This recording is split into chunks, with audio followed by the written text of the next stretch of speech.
Good morning or evening, depending on where you are in the world, and welcome back to another one of our fun little talks where we get down and dirty about different things. And today we are going to be talking about micros and macros and what they are. I mean, come on, if you go to the gym or basically if you're anywhere in the nutrition world, you hear people all the time talking about that they're watching their macros or that they're counting their macros or, that they need to check their macros or whatever the case may be. You hear it all the time, but honestly, what are they talking about? And do they know what they're talking about? So I mean, today, that's what we're going to get down and dirty with. So macros is short for those macronutrients, right? And micros is short for our micronutrients. Sounds pretty simple and easy, which it is, right? These are the categories often that people refer to in nutritionists and dietitianists, and you'll often hear about them referencing these terms as well when they're giving people like very common diets or stuff like that. So our macronutrients are those really big nutrients like our carbohydrates.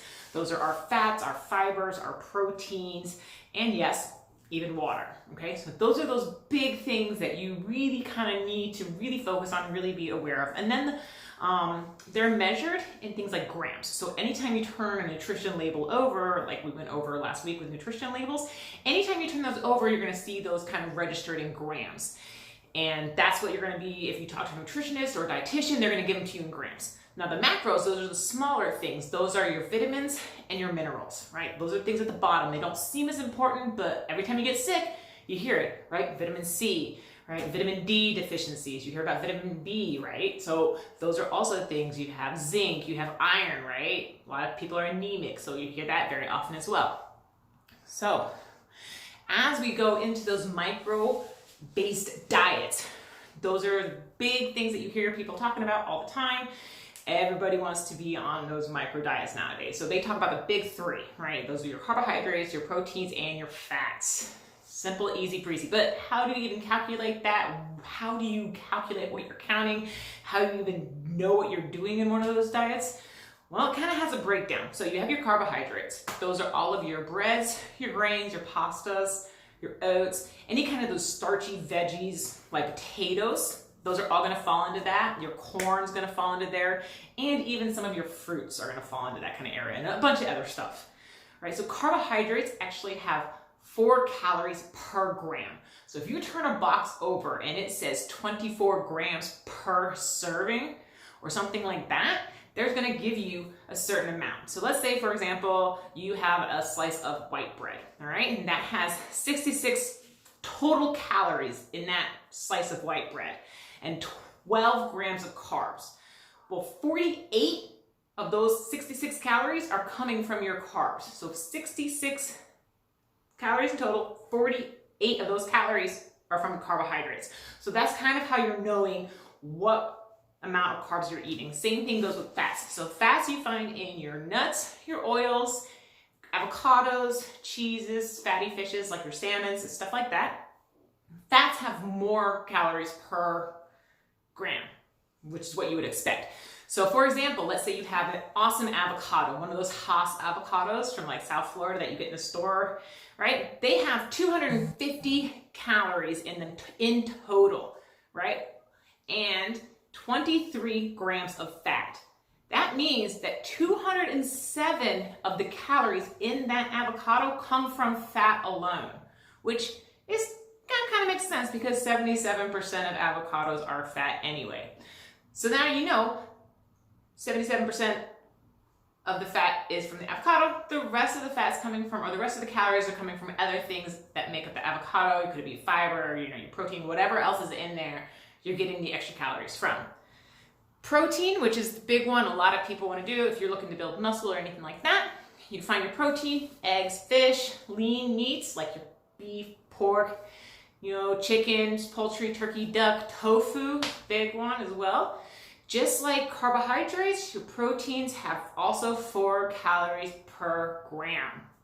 So let's say we take an egg, simple egg, let's average it out, maybe 78 calories for that egg. And 6 grams of protein per 1 egg. That means that 24 of those calories from that egg come from protein. So that way you're able to break down where all of your calories are coming from. So it's not just about saying, oh, I'm having X amount of carbohydrates or X amount of fat. You need to also know how many of your calories are also coming from each of those things. All right? So it's all about what you do with everything that you're eating. Like we said earlier, our micronutrients, those are all of our smaller things. And whenever you look at them, a nutritionist give them to you, or dietitians, often they do them in milligrams or even micrograms on the nutrition labels. And like I said earlier, it's your vitamins and your calcium, your iron, your zinc and all of that. There's so many of them, and you'll see them very small on the bottom of the nutrition label. And most people don't really use these when they're approaching a diet because it's really hard to kind of track them and compare them when it comes to whether you're going to do macros comparisons or micro comparisons. All right, so some people, wouldn't use those, but other people, depending on what your nutritionist does for you and what they want to do, what your goals are, that might be something that they're also wanting you to look at. But it all depends on what they do. So now that you know the difference between your micros and your macros, all right, and how they affect the overall calories within an item, right? So what should you even do with that, right? Like how's that break down? Well, according to our, dietitianary guidelines of America, this is just one guideline, all right? The daily macro intake should be between, for your carbohydrates, you should have about 45 to 65% of your diet should be your carbohydrates, 20 to 35 should be fat, and 10 to 35% of the calories should be protein, right? But this all depends on so many different things. They are using a general overall approach. We're talking about you are a unique person though, right? So it depends on your fitness level, right? It depends on what your weight loss goals are, and it depends on your age, maybe your muscle. Are you looking to grow muscle? Are you looking to lose muscle mass, right? If you have a higher muscle mass, then you're going to need more protein compared to somebody else who's a little bit leaner. I mean, even what you're doing for your medical needs can vary everything else. I mean, for example, if you're a diabetic, your doctor may suggest that you eat a lower percentage of carbohydrates compared to what the general suggestion is. So when they do a general thing, they're just doing it as an overall thing. There are millions of people out there that they're trying to do that for, right? But you are a unique individual. So you can't just always take that at face value, right? You always have to kind of take it with a grain of salt. There are so many popular diets out there, especially macro-based ones, even if they aren't labeled as macro-based. You have the really popular one, which is the keto diet. Everybody knows that one. That's that, keto diet. We also have the low-fat diets. We have paleo diets. We all know that the keto diet is really kind of a high-fat, low-carb diet. And then oftentimes these diets are something people find that work because they don't really limit your overall caloric intake, so that you don't have to do that calorie counting aspect, but it restricts the types of food that you eat. That kind of in hopes will help to maintain and control your diet and make it a little bit healthier, right? But just because it's restricting what you can eat doesn't mean that you're not going to still be able to overeat on the things that you can eat, right? So it can still backfire if you're not aware of everything else. Right? So it's important to note that there isn't a lot of specific research that's really dug down deep into whether these macro diets are effective for weight loss and weight control and the glycemic index control. So all of these diets have way different approaches and they're all done, but it's been such a little research pool on long-term research over it and long-term studies done of it. So it's kind of hard to say whether, yes, this is the know-all, be-all, will be all of everything else. So remember, it is always important to talk to your doctor when considering any type of diet that restricts anything from you, because removing any kind of nutrients from your body, be it a macronutrients or a micronutrients. Your body needs these things to survive. Our bodies are works of art. They function on their own without us. And so when we start restricting things and removing things, this could cause problems, right? We need protein in our body, right? Protein is used to build up and repair muscles. Fat is used as an energy reserve, and it's used to protect vital organs inside of our body. And carbohydrates provide us with daily fuel just so that we can just get through the day, so that our brains can function and think, and that we can have energy to get out of bed and to go, right? So just because something works for your friend, or just because, you know, your best friend's cousin's uncle lost 80 pounds doing this one diet, does not mean that it will work for you, right? Because we are all, like I said, extremely unique, right? The formula for one person may not be the same formula that works for you.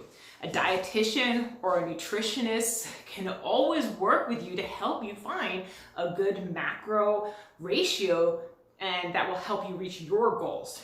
So lastly, don't expect to see these results overnight. No matter what diet and what approach you choose, what micro or macro you choose to restrict or, you know, modify or do it anything, give it a good 2 to 3 months at least before you try to see it work. Do not expect any of these things to be miracle workers, no matter what anybody ever tells you. So I hope that this little short blurb not only helped you learn a little bit more about the difference between macros and micros, but what macros were and how they play a role in the overall calorie world, and how it plays a role in your diet. If you need to know any of the references, as you know, you can always head over to the blog where I post all of these things along with all of the references that I use for the research. And you can always read it because I ramble super fast and sometimes it's hard to keep up. And remember, you can join us every 2 weeks. We do different topics. If there are things that you are interested in hearing about, listening about, learning about, doing whatever about, let me know, because I enjoy the research. I like to learn more. If you're not following us on social media, please do. If you haven't subscribed to us on YouTube, head on over to our channel and hit subscribe. New videos every Monday, new workouts on our social media every Friday. So until the next 2 weeks, have a wonderful weekend. Happy Valentine's and Happy New Year.